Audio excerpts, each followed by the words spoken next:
When I started posting online, I was so afraid of haters. I was so afraid of negative comments that it prevented me from even starting, and I procrastinated so much.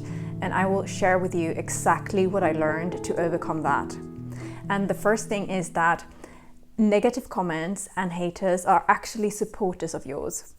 And when we realize that engagement in your videos, when people comment on your posts or videos, it actually tells the algorithm to push your content further, to reach more people.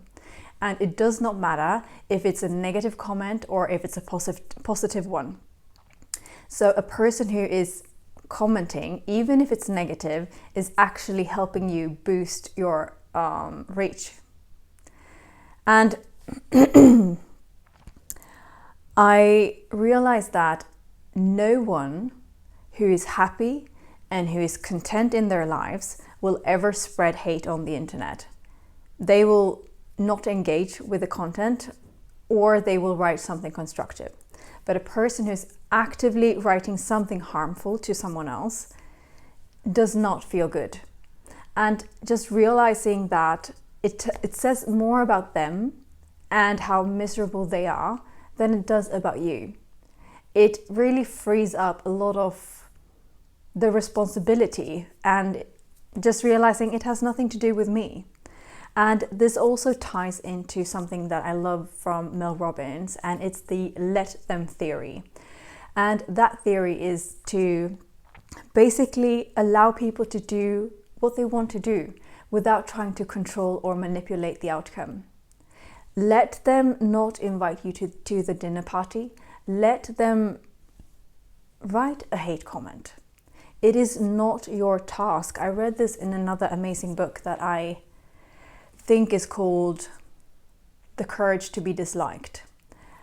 It's the other person's task to decide what they think about you, and you should never interfere.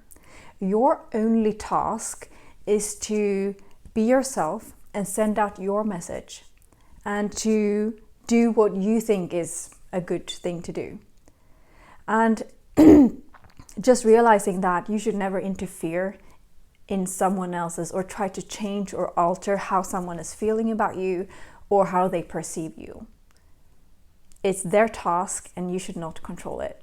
Something else that might help you is to realize that when someone is triggered by your content, it can actually just reveal that that person has neglected a part of themselves that they see in you, and therefore they feel triggered and feel like, I do not like this.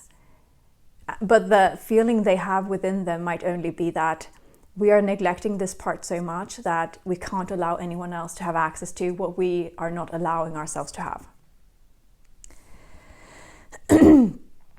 Something I learned when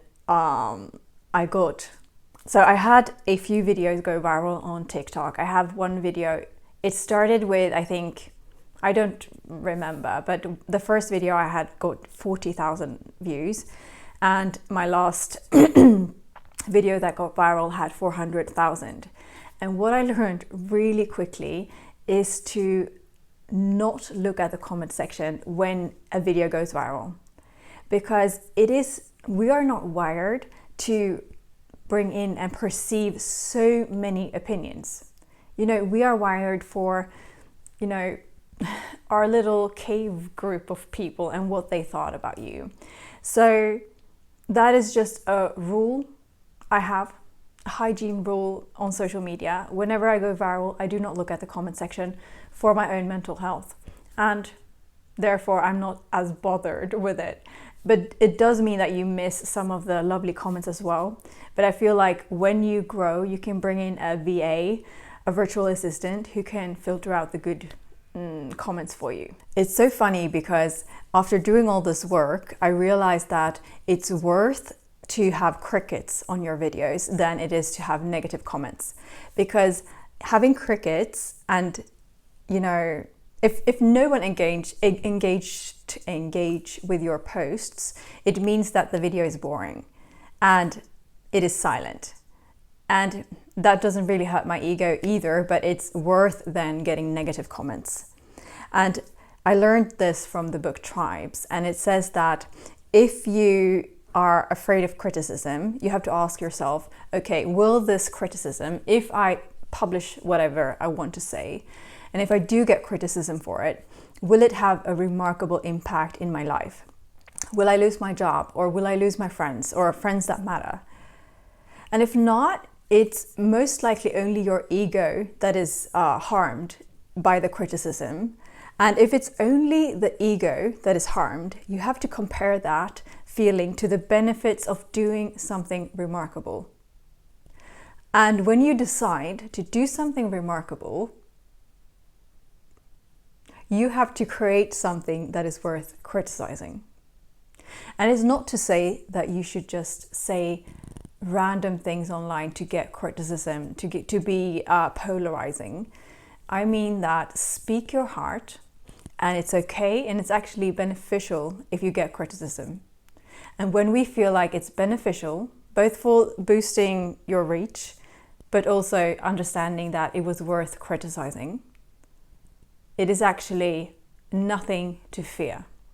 So I feel like, to summarize what we talked about, people who hate on the internet are miserable and not happy in their lives, and therefore it says nothing about you and everything about them. And we have to let them criticize because it's their task. We should not interfere. And it's also okay for other people to disagree with you, because none of us holds the ultimate truth.